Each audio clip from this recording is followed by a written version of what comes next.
Hi friends, welcome to my channel cute boy మోక్ష. ఎలా ఉన్నారండి? అందరూ బాగున్నారా? నేనైతే బాగున్నాను. మీరందరూ ఎలా ఉన్నారో నాకైతే కామెంట్ సెక్షన్లో కామెంట్ చేయండి. సో ఇవాల్టి వ్లాగ్ వచ్చేసి మార్నింగ్ నుంచి ఈవినింగ్ వరకు వ్లాగ్ అనేది షేర్ చేస్తూ ఉంటాను. ఈరోజు ఇంట్లో ఏమేమి రెసిపీస్ చేశాను, అలాగే నేను ఇంట్లో చేసుకునే పనులు ఈ వ్లాగ్లో అయితే షేర్ చేస్తాను. మీకు కనుక ఈ వ్లాగ్ నచ్చితే తప్పకుండా ఒక చిన్న లైక్ అయితే చేయండి. మీరు చేసే లైక్సే నాకు మోటివేషన్గా ఉంటాయి. మార్నింగ్ నుంచి ఈవినింగ్ వరకు వ్లాగ్ షూట్ చేసి ఎడిట్ చేసి వాయిస్ ఓవర్ ఇచ్చి అప్లోడ్ చేయాలంటే చాలా కష్టం. బట్ మీకు ఒక చిన్న లైక్ చేయడం మీకు నచ్చితే చాలా ఈజీ కదా.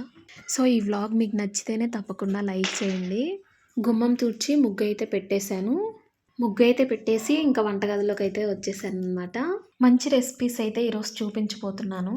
రెసిపీస్ కంటే ముందు టీ అయితే పెడుతున్నాను. లేవగానే ముందు టీయే కదా. మా వారికి టీ ఇచ్చేసి మోక్షకి అయితే పెసరట్టు వేసి పెట్టాను.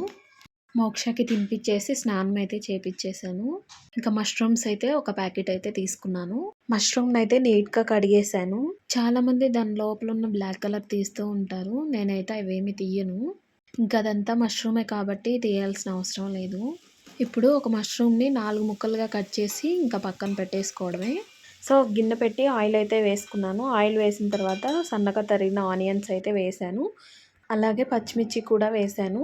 ఆనియన్స్ ఫ్రై అయిన తర్వాత ఒక 1/2 స్పూన్ అల్లం వెల్లుల్లి పేస్ట్, అలాగే క్యాప్సికమ్ నా దగ్గర ఇప్పుడైతే అవైలబుల్లో లేదండి. క్యాప్సికమ్ చాలా బాగుంటుందండి ఫ్రైడ్ రైస్లోకి ఆ ఫ్లేవర్. సో ఇంకా ఇది వచ్చేసి మష్రూమ్ ఫ్రైడ్ రైస్కి అనమాట. అవన్నీ ఫ్రై అయిన తర్వాత ఒక మష్రూమ్ని ఇలా కట్ చేసుకోవాలండి. ఒక మష్రూమ్ని 4 ముక్కలు చేసుకుంటే చాలండి.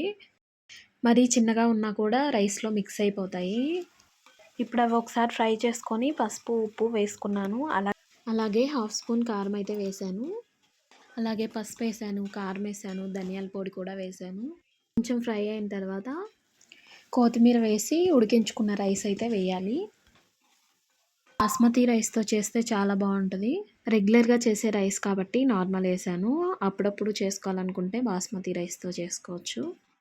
సో ఉడికించుకున్న రైస్ వేసి సాల్ట్ వేసాను. అలాగే మిరియాల పొడి కూడా వేసాను. ఒక 1/2 స్పూన్ మిరియాల పొడి అయితే వేసాను. మిరియాల పొడి కూడా వేసుకుంటే బాగుంటుందండి. రైస్ అయితే ఇలా కలిపేసుకోవడమే అండి. నా మష్రూమ్ ఫ్రైడ్ రైస్ అయితే రెడీ అయిపోయింది. అసలు ఈ మధ్య వీడియోస్ పెట్టడానికి అవ్వట్లేదండి. అంటే షూట్ చేయడానికి చేస్తున్నాను కానీ వాయిస్ ఓవర్ ఇవ్వడానికి అయితే అవ్వట్లేదన్నమాట. మోక్షతో కుదరక ఇంకా రూమ్ చేంజ్ అవ్వడం వల్ల కుదరట్లేదు. బట్టలు అయితే వాష్ చేద్దాం అనుకుంటున్నాను.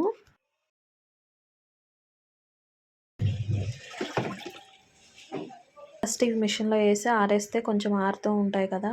ఇప్పుడు వర్షాకాలం కదండి, ఏ టైంలో అయినా వర్షం పడుతుంది. అందుకే ఈరోజు ఫస్ట్ ప్రయారిటీ అయితే బట్టలకైతే ఇచ్చేస్తున్నాను.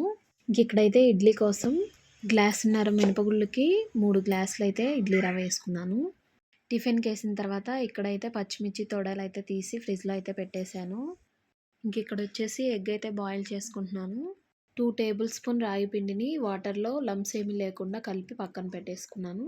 కొన్ని వాటర్ బాయిల్ చేసుకున్న తర్వాత నీళ్లు మరుగుతున్నప్పుడు మనం నానబెట్టుకున్న రాగి పిండిని పోసుకొని కలుపుకోవాలి.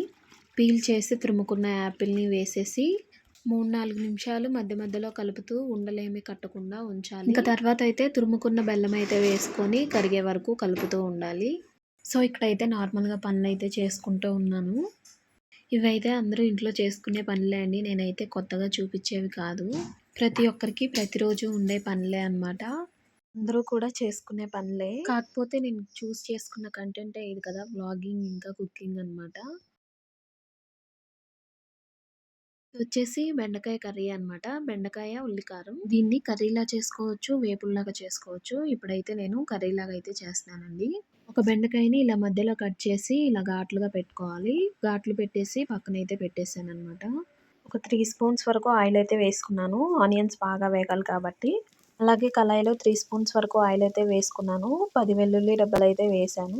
ఒక 1/2 స్పూన్ జీలకర్ర అయితే వేసాను. అలాగే ఉల్లిపాయలు, వెల్లుల్లి, జీలకర్ర అయితే ఆయిల్లో బాగా వేగాలి. నాకు కావాలంటే పచ్చి ఉల్లిపాయలతో కూడా చేసుకోవచ్చండి. కానీ పచ్చి ఉల్లిపాయల కంటే వేయించిన ఉల్లిపాయల టేస్ట్ అయితే బాగుంటుంది. ఉల్లిపాయలు అయితే మగ్గిపోయాయి కదా, దీన్ని అయితే మిక్సీ జార్లో తీసుకొని ఒక పేస్ట్ లాగా చేసుకోవాలి. బెండకాయల్ని మగ్గించుకోవడానికి ఇప్పుడు కొంచెం ఆయిల్ అయితే వేస్తున్నాను. ఫ్రైలా కావాలంటే ఉల్లిపాయలని మిక్సీలో తీసుకున్నాం కదండి, అందులో కారం, శనగపిండి వేసుకొని మిక్సీ చేసుకోవాలి. కానీ ఇప్పుడు నేను గ్రేవీలాగా చేస్తున్నాను కాబట్టి శనగపిండి అయితే వేయట్లేదు.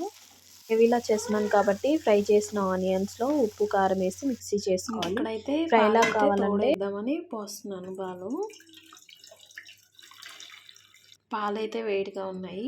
కొంచెం ఫ్రై గోరువెచ్చగా చేసిన అయిపోయినాక ఆనియన్స్‌లో ఉప్పు, ఆరబెడదాం. కారం, శనగపిండి యాడ్ చేసి మిక్సీ చేసుకోవాలి. శనగపిండి వేయటం వల్ల ఏంటంటే పిండి గట్టిగా ఉంటుంది ముద్దలాగా.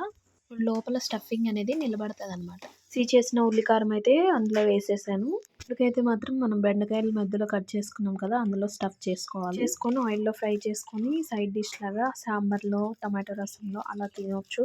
ఆనియన్స్ పేస్ట్ వేసాకైతే సిమ్‌లో అయితే పెట్టుకోవాలి. ఇక్కడొచ్చేసి అల్లం వెల్లుల్లి పేస్ట్ అయితే ఒక బాక్స్‌లో అయితే స్టోర్ చేసుకొని ఫ్రిడ్జ్‌లో అయితే ఇక్కడైతే చపాతీ పెట్టుకుంటున్నాను. చేద్దామని చపాతీ పిండి కలిపి నానపెట్టాను. నానపెడితే ఇంకా మెత్తగా వస్తాయి, మంచిగా వస్తాయని నానపెట్టాననమాట. మోక్షకైతే నీళ్ళైతే కాగబెడుతున్నాననమాట స్నానం చేపించడానికి. స్నానం అయితే చేసి పౌడర్ రాసుకోమంటే రిమోట్ చూసారా ఎలా ఇసిరేసాడో. సో ఇది ఇవాల్టి వ్లాగ్. నచ్చితే లైక్ చేయండి. కొత్త వాళ్ళైతే కొంచెం ఛానల్‌ని సబ్స్క్రైబ్ చేసుకొని సపోర్ట్ చేయండి.